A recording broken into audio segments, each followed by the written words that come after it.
이방인에게 성령이 내려오시다 라고 하는 제목으로 읽었던 사도행전 10장 44절부터 48절 말씀을 중심으로 함께 은혜를 나누겠습니다. 지난주에 제가 앞에 있는 본문을 가지고 설교를 했습니다. 뭐라고 했을까요? 아이고, 지난주 안 나오신 분이 계시니까 모르겠네요. 지난주 나오신 분은 기억하시나요? 무슨 설교했죠? 예, 시장 파장이네요. 앞에 10장에 있는 본문을 통해서 베드로가 고넬료와 그 이웃들과 그 친척들을 대상으로 이방인들을 모아놓고 베드로가 그들을 향해서 설교하는 내용이 시작되었습니다. 지난주에 그 설교 내용을 나누었어요. 지난주 저는 설교를 2번 준비했습니다. 한 번은 복음의 내용을 중심으로 베드로가 설교했던 내용 가운데 복음의 내용을 중심으로 설교를 준비했어요. 그래서 복음의 내용은 삼위일체 하나님의 구원이십니다. 두 번째, 복음의 내용은 예수님의 십자가와 부활입니다. 세 번째, 복음의 내용은 사람을 구원하는 하나님의 능력이십니다. 라고 하는 주제를 가지고 설교를 준비했습니다. 그런데 설교를 마치고 말씀을 곰곰이 묵상할 때에 복음의 내용이라고 하는 관점에서도 이 본문을 보는 것이 기본인데 또 묵상하는 가운데 저에게 새로운 시각으로서 바라보게 하셨어요. 그것이 무엇인가 하니 지난주에 말씀했던 두 번째 준비했던 설교의 내용이었어요. 그것은 복음의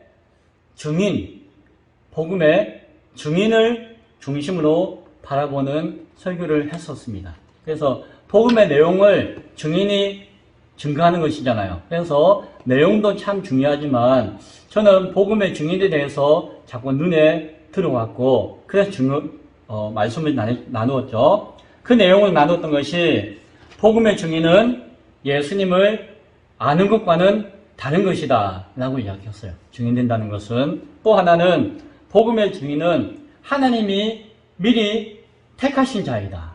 하나님이 택하신 자는 복음의 증인을 향하신 택하심이 있는 것이다 라는 이야기를 나누었습니다. 그리고 복음의 증인은 예수님이 재판장이심을 증거하는 것이다. 복음의 증인은 좋은 말만 하는 것이 아니라 예수님의 심판자가 되신다는 것도 증거하는 것이다 라고 하는 이야기를 했고, 또한 복음의 그 증언을 통해서 예수의 이름으로 우리가 죄 사함을 받아서 구원에 이르게 된다 라고 하는 내용으로서 말씀을 나누었어요.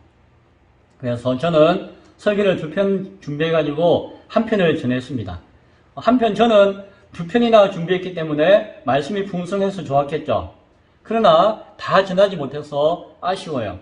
그래서 설교를 한 번 더 할까 하다가 그것도 하나의 뜻이 있겠지 하고 그냥 한 부분을 가지고 나누었습니다. 그런데 베드로가 설교한 것을 가지고 저는 설교를 2번이나 준비하고 또 그 중에 하나 골라서 설교하기도 하고 막 고민하기도 하고 했잖아요. 그런데 베드로가 뭐라고 이야기하는지 아세요? 11장에 보면은 11장 15절에 보면은 베드로가 이런 이야기를 해요. 뭐라고 이야기하는 거 아니? 내가 말을 시작할 때에 설교 시작할 때에 성령이 그들에게 임하시기를 처음 우리에게 하신 것과 같이 하는지라 라고 이야기해요. 그래서 제 수준에는 베드로가 했던 이야기 가지고 막 이렇게도 설교하고 막 저렇게도 설교하고 은혜를 나누고 했는데 베드로는 뭐라고 하는 거 아니? 나는 설교 시작도 안 했다 라는 거예요. 우리가 지난주에 막 이렇게 은혜 나누고 했던 그 말씀이 오늘 성경에 봐도 몇 절 나오는 말씀인데 베드로 입장에서는 나는 이거 설교 시작도 한 것도 아니다 라는 이야기를 하면서 내가 이제 복음의 내용에 대해서 복음의 증인에 대해서 이제 뭔가 이야기하고자 하는데 갑자기 그 이방인들에게 무슨 일이 나타났다? 성령님이 하고 임재하시고 강림하시는 역사가 나타났더라 라고 증언하는 거예요. 사실은 이게 중요한 겁니다. 이게 중요한 것이. 설교를 시작도 안 했대요. 이제 설교하려고 사랑하는 성도 여러분, 제가 이렇게 하려고 하는데 설교가 뚝 끊어져가지고 베드로가 준비하고 생각하고자 하는 말씀을 하지도 못했는데 성령님이 그 자리에 말씀을 증거하고자 하는 그 자리에 임하여 나타나셨다라고 베드로가 증언해요. 그 증언을 듣고 우리가 지금 다시 읽었던 본문으로 오는 것이에요. 그러니까 오늘 44절에 베드로가 이 말을 할 때에 라고 할 때 이것은 뭡니까? 이제 막 설교를 하려고 할 때에 시작하고 뭐라고 이야기하려고 할 때에 성령님이 어떤 사람들에게 이 설교를 말씀을 듣는 모든 사람에게 내려오시니라 라고 이야기해 줘요. 성령님께서 임하셨다라고 하는 것입니다.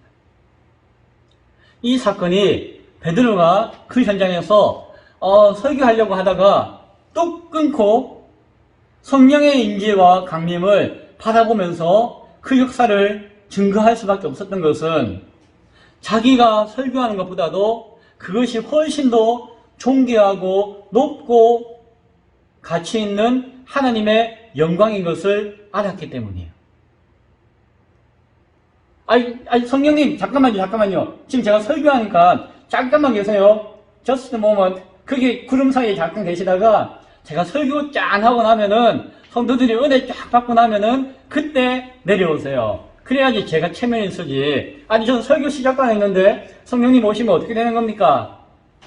저라면은 그렇게 한 번쯤 생각을 해볼까도 싶기도 하지만 베드로는 성령이 임하시는 그 순간 자신의 설교를 뚝 하고 멈추었어요.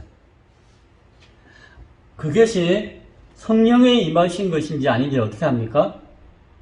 아니, 지금 예배 드리고 막 설교하는데 하나님의 영이시면은 예배를 도우시고 설교를 도우셔야지 그걸 중단하게 하시는 것은 하나님의 영이 아닌 거 아닙니까? 라고 누군가가 의문을 제기할 수도 있을 것 같아요. 그런데 증거를 이야기합니다. 이것이 성령님의 임하심이라고 하는 증거를 이야기하는데 하나는 뭡니까? 거기에 있는 이방인들이 그곳에 있는 이방인들이 방언을 말하기 시작했다고 해요. 방언의 의미를 여러 가지로 이야기하기도 하지만은 처음 성령이 임하실 때 사도행전 2장에 나타났던 방언은 외국어였죠. 다른 언어로 이야기하는 것이었어요. 그래서 천하 만국에서 각지에서 온 사람들이 저 사람들이 지금 우리나라 말을 하네? 라고 하면서 여러 나라 사람들이 와가지고 각 나라의 말로 듣게 되었다라고 이야기하죠. 그래서 나는 할 수도 없고 배우지도 못했고 전혀 예상도 못했던 다른 나라 말로서 말을 하기 시작하는 역사가 나타났어요. 처음에 우리 인간의 말은 하나였는데 인간이 범죄하고 하나님 앞에 교만하여가지고 바벨탑을 막 쌓아가지고 하나님처럼 되고 살 때에 하나님께서 언어를 흩어버리셨거든요. 그래서 처음에는 하나의 언어였는데 각 동네마다 나라마다 언어가 다르게 돼가지고 사람들이 하나님 나라를 향해서 막 올라가다가 그만으로 탑을 막 쌓다가 말이 안 통하니까 자 빨리 저 벽들 가져오세요 하니까는 밥 달라고? 말이 안 통하니까 일이 안 되고 그래서 자신의 교만이 꺾어지고 바벨탑이 쌓아지지 못하고 온 각지로 흩어지게 되는 역사가 있었어요. 성령께서 임하시고 그 인간의 그 죄의 결과가 이제 다시금 회복되어지게 하시는 의미가 있는 것이에요. 그래서 말이 통하게 되어지는, 언어가 하나 되어지는 역사가 성령의 임재 가운데 나타났죠. 그것이 방언의 역사의 가장 대표적인 의미다라고 할 수가 있습니다. 두 번째 증거가 무엇인가 하니 그들이 방언을 말하기 시작했고 동시에 또한 무엇을 했다고 이야기합니까? 하나님을 높였다라고 이야기해요. 하나님의 높임을 들었다라고 이야기해요. 베드로가. 그런데 하나님을 높였다는 건 뭡니까? 하나님을 어떻게 높이죠? 의샤 이렇게 높이나요? 하나님을 높였다는 이야기는 하나님을 찬양했다는 이야기예요. 하나님을 찬송했다는 이야기예요. 우리 앞에 예배전에도 찬양했잖아요. 하나님이 너무 좋아가지고 하나님이 너무 존귀해서 하나님의 이름과 영광을 높이며 찬양했다는 이야기예요. 그런데 그 사건을 두 가지가 증거가 되는 이유는 베드로가 있기 때문이에요. 자, 보세요. 거기에 있던 사람들, 이방인들은 처음 성령이 사도행전 2장에서 임하실 때의 장면을 보았나요? 못 보았죠. 몰라요. 그러나 베드로는 오늘 이방인들에게 성령이 임하시는 이 사건을 보는 이 순간 이 베드로는 이미 사도행전 2장에서 처음 이 땅 가운데 성령이 임하시는 사건과 역사적인 현장을 보았죠. 베드로는 그것을 알고 있고 보았고 증인이 되는 사람이었어요. 그때에도 똑같다는 것이에요. 하나님의 나라에 방언이 언어가 통일되어져서 방언을 하기 시작하는 것이 똑같았다. 그리고 그때에도 그 방언의 내용을 통하여서 하나님의 큰일이라고 하는 것은 구약의 모든 선지자들이 했던 하나님을 찬양하고 찬미하는 그 말씀들을 하나님의 큰일이라고 불렀거든요. 그 하나님의 큰일을 드러내었다라고 하는 것이 그때의 사도행전 2장에 나타나는 성령 강림의 대표적인 사건이었어요. 그런데 오늘 성경에서도 이 이방인들에게 성령이 임하시고 방언이 그들을 통해서 드러나게 하시고 또한 하나님을 찬양하는 하나님의 큰일을 높이는 일이 나타나는 것을 이 베드로가 보았다는 것이에요. 그가 그때는 너무 깜짝 놀랐지만 그것이 예수님이 예언하셨던 예수님이 기다리라고 말씀하셨던 그 성령님의 임재라는 것을 알았듯이 오늘 이 시간 이방인들에게도 똑같이 성령께서 임하시는 것을 베드로는 알 수가 있었죠. 하나님이 다른 방식으로도 성령의 임재를 표현하실 수도 있었겠지만 베드로가 헷갈릴까봐 증인이 온전히 증거하도록 아마 사도행전 2장과 동일한 모습과 방법으로 역사하도록 도우신 것 같아요. 베드로는 이건 내가 사도행전 2장에서 보았던 성령의 강림인 것을 똑같이 목격하거든요. 베드로가 세 번째 증인이 되는 것입니다. 방언이 증거고 또 하나는 하나님의 큰일, 하나님을 찬양하는 것이 증거가 되어지고 그것이 증거가 되게 하는 가장 큰 증거는 이 베드로가 그때나 여기나 동일한 산 증인으로서 차리하고 있었다라고 하는 것이.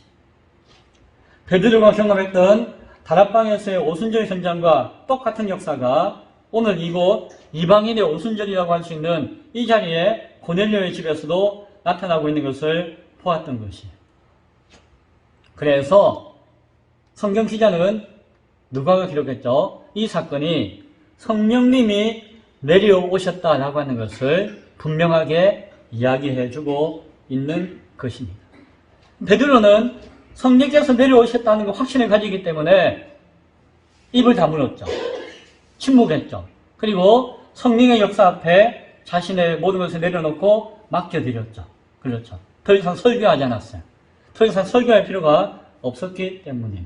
그리고 그때에 욥바에서 베드로와 함께 이 가이사랴로 왔던 유대인 증인들이 있었죠. 몇 명이었죠? 기억나시나요? 6명이었어요. 6명. 얼마 안 되니까 한번 읽어보세요.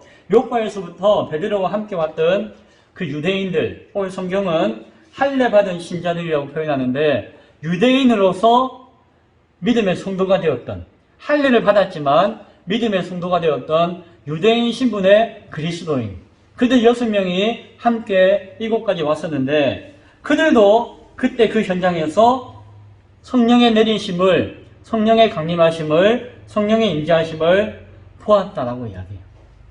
그리고 그들은 어떻게 했다고 이야기합니까? 깜짝 놀랐다라고 이야기해요. 깜짝 놀랐다. 왜 놀랐을까요?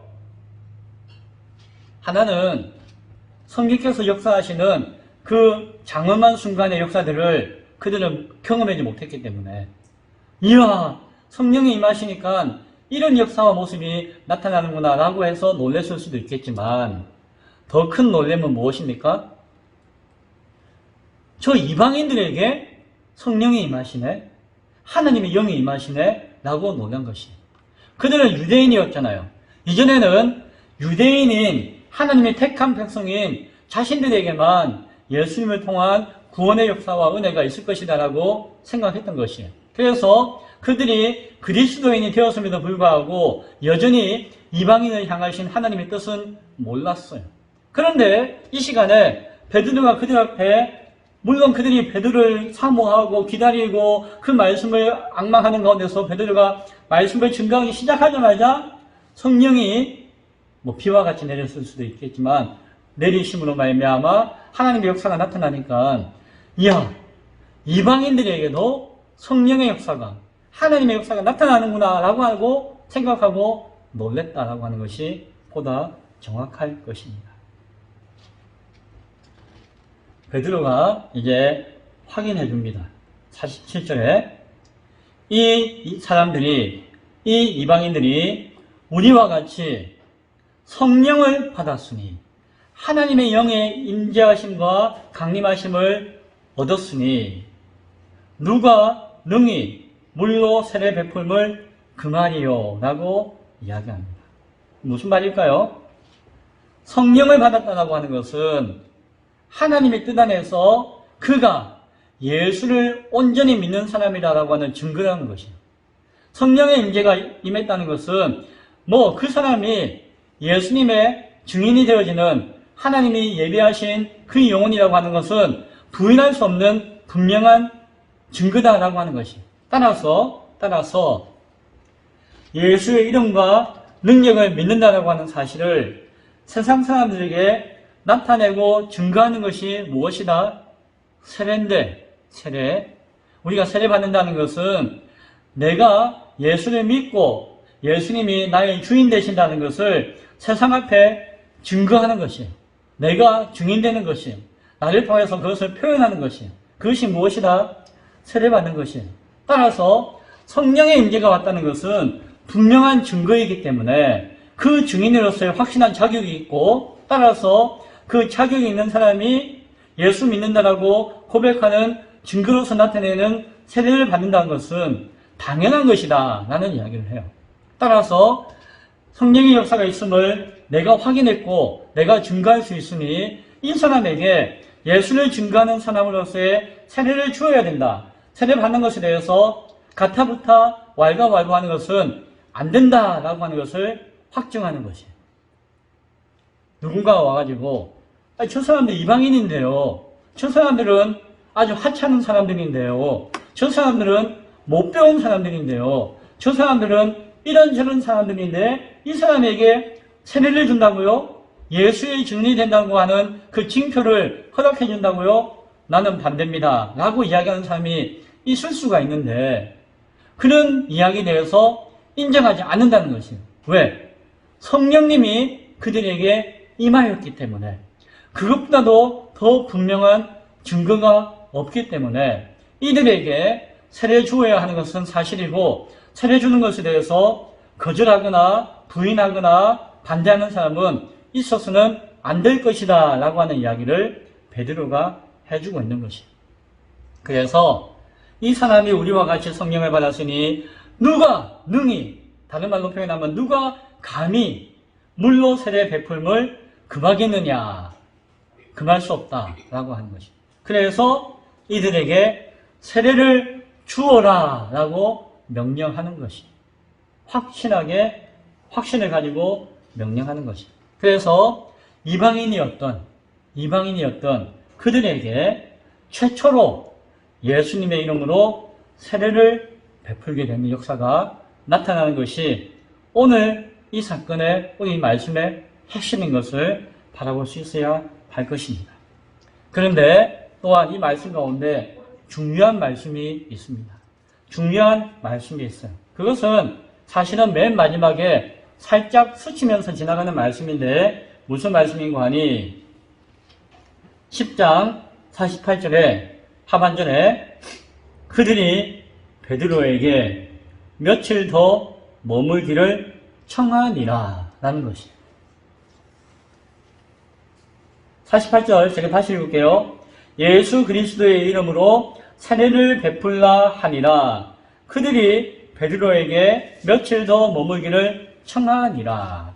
자, 우리가 이 말씀을 그냥 훅 하고 읽고 지나가면은 그런가 보다라고 생각할 수가 있어요. 아이고 감사합니다. 멀리 오셔가지고 우리에게 세례까지 주시네요. 참 감사합니다. 감사하니까 제가 이렇게 대접해 드릴 테니까는 한 며칠 동안 푹 쉬시다가 가세요. 푹 쉬시다가 가십시오. 라고 생각할 수도 있어요. 그러나 오늘 이 말씀은 그 정도의 의미는 아닌 것을 우리는 바라볼 수 있어야 합니다. 여기에는 단순히 좀 쉬었다 가세요 라고 하는 의미와는 다른 중요한 의미가 담겨져 있음을 우리는 바라볼 수 있어야 합니다. 무엇인가 하니 하나는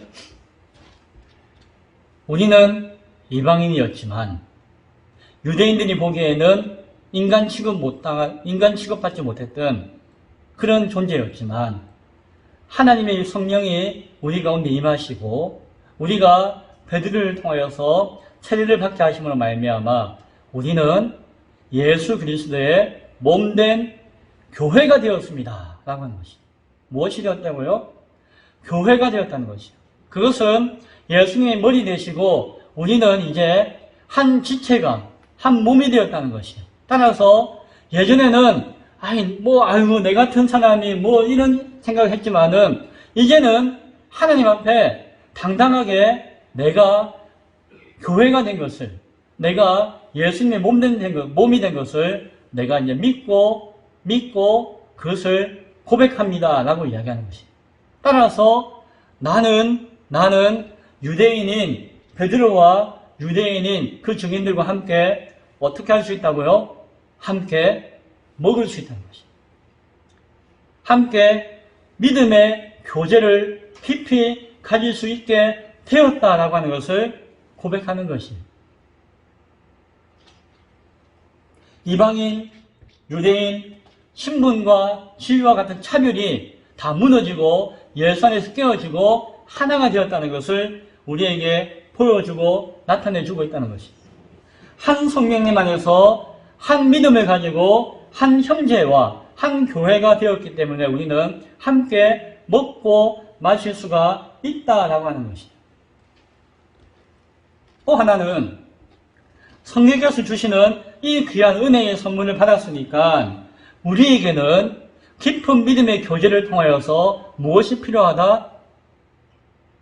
우리에게 믿음의 영적인 양육과 훈련이 필요합니다. 라고 요청하는 것이에요. 무엇이 필요하다고요? 말씀 가르쳐 달라는 것이에요. 성령이 임하셨고 내가 하나님을 경외하고 성령이 임하시는 것, 그걸로 끝이 아니라는 것이에요. 그것이 시작이고 이제 우리에게 필요한 것이 있는데 무엇이다? 믿음의 깊은 교제 가운데서 하나님이 세우신 사명자, 목사와 교사와 같은 선생을 통하여서 무엇을 하나님의 말씀을 가르침받고 배우는 양육과 훈련이 우리에게는 필요하다는 것을 나타내 보여주는 것이에요. 그것을 우리에게 말씀해 주고 있는 것입니다. 그리고 또 하나는 함께 머물고 먹고 마신다라고 하는 것. 이방인과 유대인이 함께 한다는 것은 사실상 무엇입니까? 유대인들의 입장에서 보면은 불법이에요. 유대인들의 입장에서 보면 이것은 불법이에요. 그러나 믿음의 성도 되어진 교회에서 입장에서 보면은 이것은 의무예요. 의무. 믿음의 형제이기 때문에 함께 먹고 마시며 함께 생명을 나누는 깊은 교제 가운데 반드시 해야 되는 것이에요. 그것이 교회의 역할이며 사명 가운데 중요한 것이 의무예요. 그런데 한편으로는 유대인의 관점에서 보면 이것은 불법이에요. 자, 함께 음식을 나누고 함께 교제하는 것, 이것이 이루어졌는데 이것을 보는 관점에 따라서 한쪽에서 보면은 불법이고 한쪽에서 보면은 당연히 해야 되는 의무고, 자, 그러면은 여기에 갈등이 생기겠습니까? 안 생기겠습니까? 갈등이 생겨요. 이방인으로서 성령을 충만하게 받고 세례받아 그리스도인이 되어진 그 가이사랴에 있는 고넬료의 식구와 그 새로운 믿음의 성도들에게 갈등이 생겨요. 시험이 생겨요. 나는 은혜 받고 성령 받고 세례 받고 이제 새 사람이 되었는데 누군가는 나에게 불법을 저지르는 사람이라고 이야기하고 나를 해하고자 하는 사람이 반드시 있다라고 하는 것이. 나는 함께 먹고 마시는 것이 그리스도의 명령이고 사명이며 주께서 부탁하신 성만찬의 은혜를 나누는 것인데 누군가는 그것을 시비하게 되어진다는 것입니다. 이러한 갈등의 상황을 함께 믿음의 선배되어지고 믿음의 선생되어지는 베드로와 그들과 함께 이 상황을 함께 의논하고 극복하고 이길 수 있는 지혜와 힘을 얻고 나누는 시간이 필요하다는 것입니다. 그래서 며칠 머물다 가세요. 머물기를 청한다라고 하는 것은 좀 쉬었다 가세요라는 이야기가 아니라 무엇이라고요? 깊은 믿음의 교제가 필요합니다.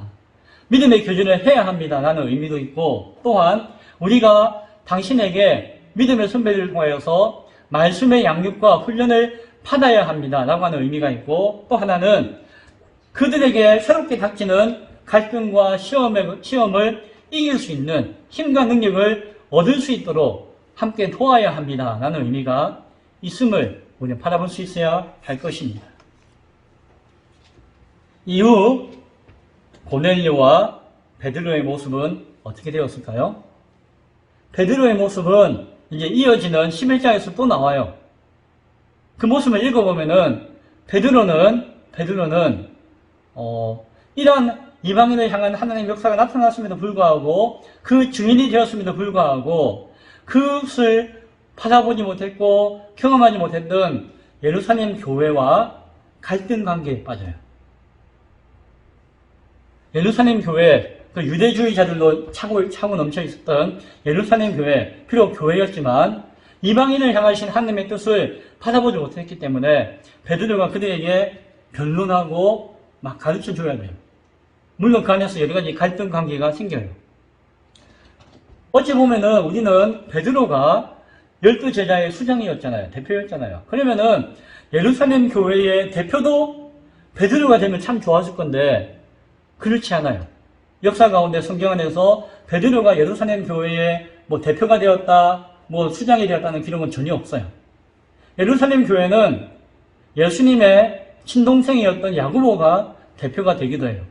그는 하나님 앞에 믿음 앞에 서 있는 사람이었을 수 있겠지만 사도는 아니었죠. 아무튼 그러한 모습이 있어요. 베드로는 예루살렘 교회와 관계가 조금은 서먹서먹해지고 어색해지는 관계가 되어지는 것을 바라보아요. 이것을 보면은 베드로는 새로워졌지만 물론 나중에 보면 연약함이 있었지만 이 교회가 변화되지 못하니까 교회가 새로워지지 못하니까 결국에는 그 교회도 좀 도태되어지는 하나님 은혜 가운데서 떨어져 나가는 모습을 바라보기도 해요. 그것은 처음 교회도 그랬고 지금 교회도 마찬가지예요.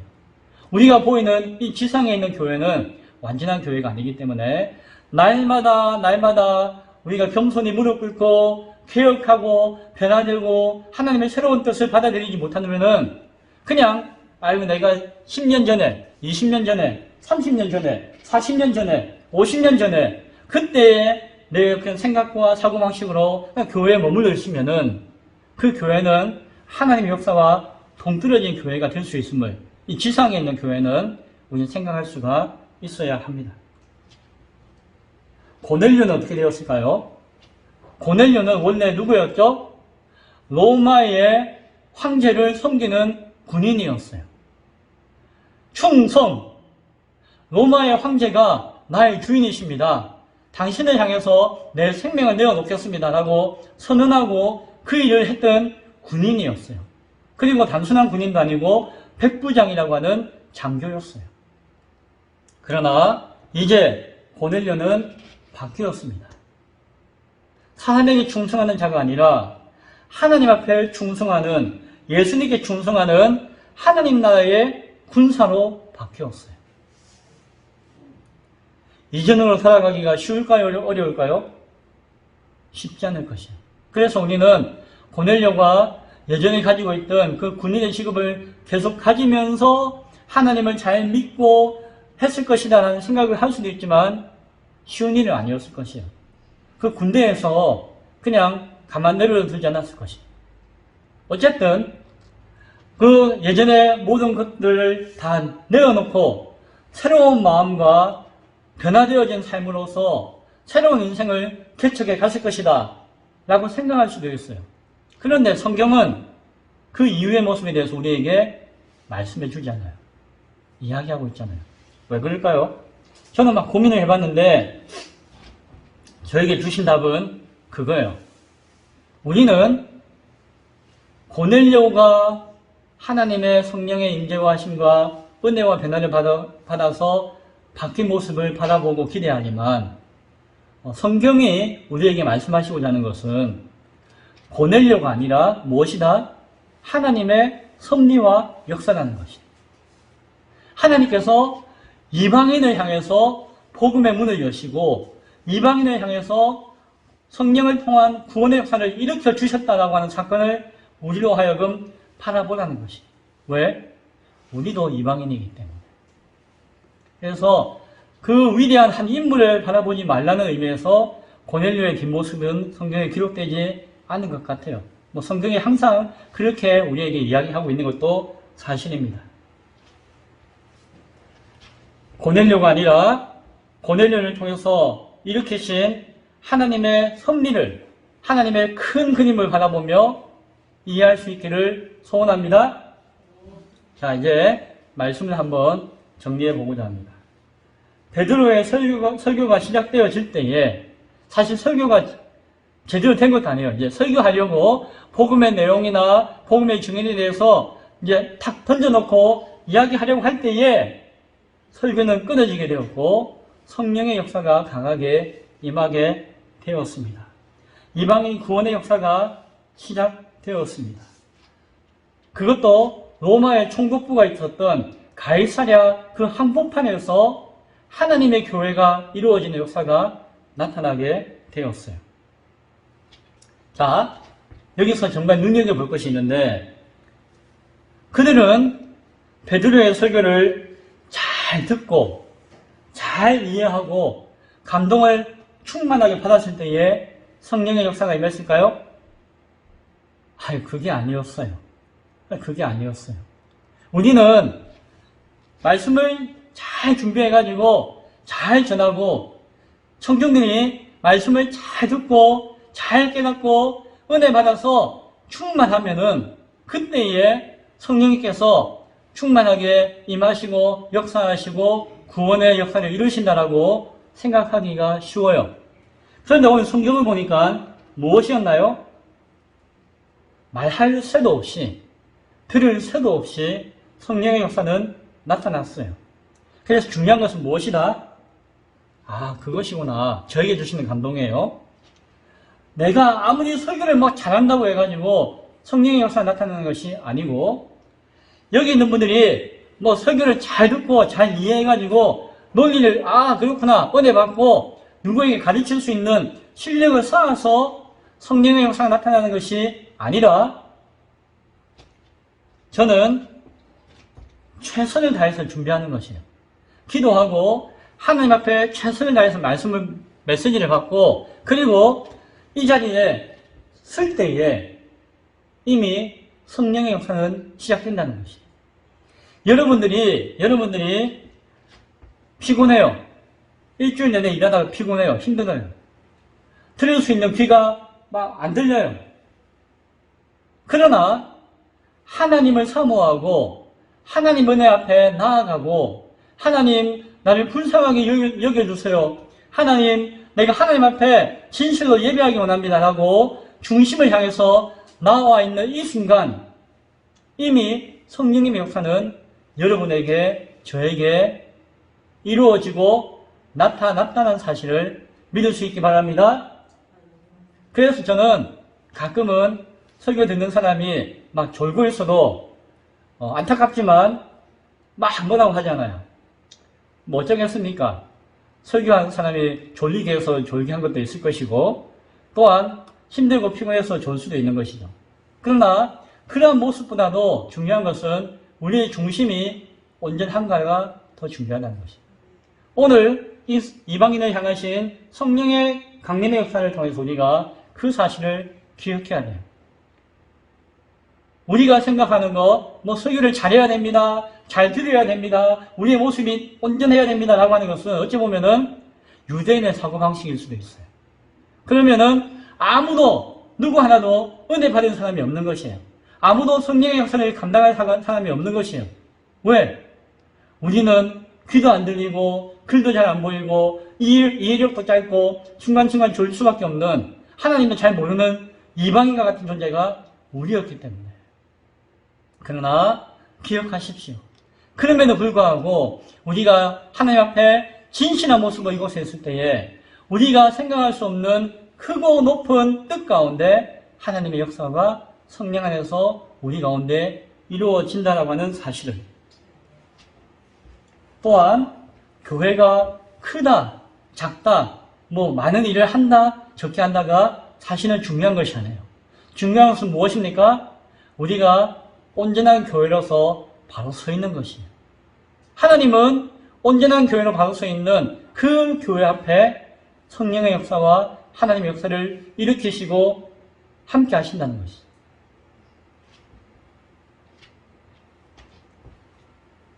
오늘 우리에게도 성령의 임재와 충만하심이 온전히 나타날 수 있기를 소원합니다. 그리고 그 소원함을 가지고 예배하는 그 심령 가운데 반드시 임하실 것을 믿습니다. 그러나 믿음과 소망 가운데서 우리에게 주어진 모든 것들을 이길 수 있는 힘과 능력의 근원이 되시는 성령의 역사를 충만하게 받을 수 있는 우리 기쁨의 교회와 저와 여러분 될 수 있기를 간절히 축원드립니다. 기도하겠습니다.